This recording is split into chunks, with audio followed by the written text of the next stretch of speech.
I'm dressed like a river, says priestess Osun Osogbo as she shows off her flowing white strapless dress and long beaded necklaces cascading down her chest. This year, as she has done for the past 35, she has come to the Osun Osogbo sacred grove in southwestern Nigeria to celebrate Osun, the great Yoruba goddess of fertility and water. Others have tattoos of fish on the bodies or have sewn seashells onto the dresses. Every year, the festival attracts thousands of Yorubas, an ancient ethnic group in West Africa that numbers around 40 million, the vast majority living in Nigeria.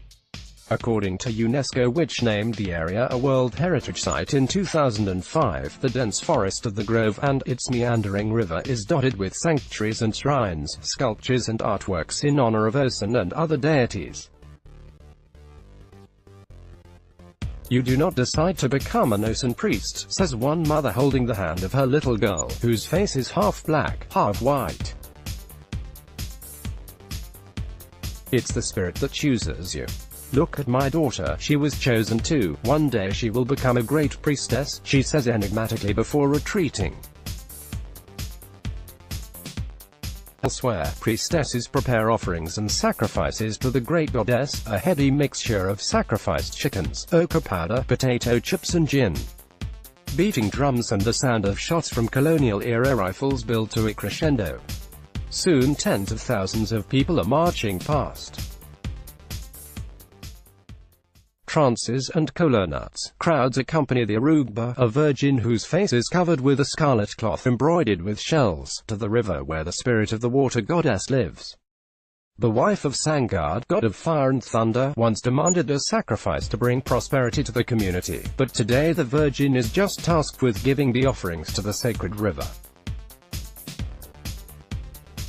On the riverbank, in the shade of century-old trees, a woman reads the future in kola nuts.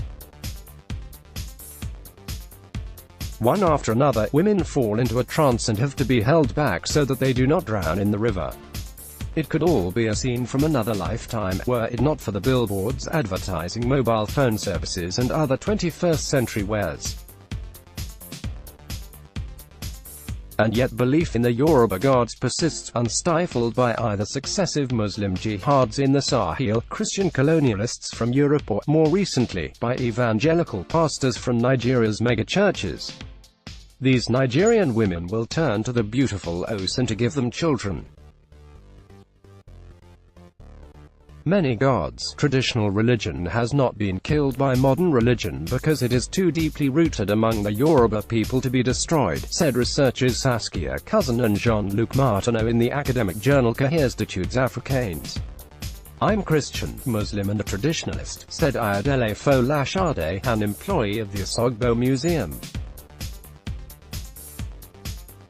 I pray to Allah 5 times a day, I pray to the Lord Jesus Christ, but I also go to worship Osun by the river, Folashade said.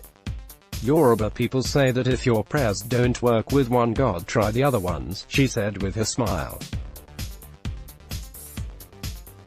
Pastors or imams say it's not good to have many gods, but almost everybody turns to Osun when they need her, said Folashade. Omatola Baba Osha, a visitor to the festival, said he believed in the traditional gods but unlike others did not hide it. I'm very proud of my heritage and I don't care what people say about me, said Baba Osha, wearing a large white tunic. Whoever you believe in, whatever your religion, at the end of the day you need water to survive, he said. There is no one on this earth who isn't a child of Osun, he said, hand in hand with his wife, walking in the crowd. Going to the river to celebrate her spirit is like saying, thank you, for the creation of nature.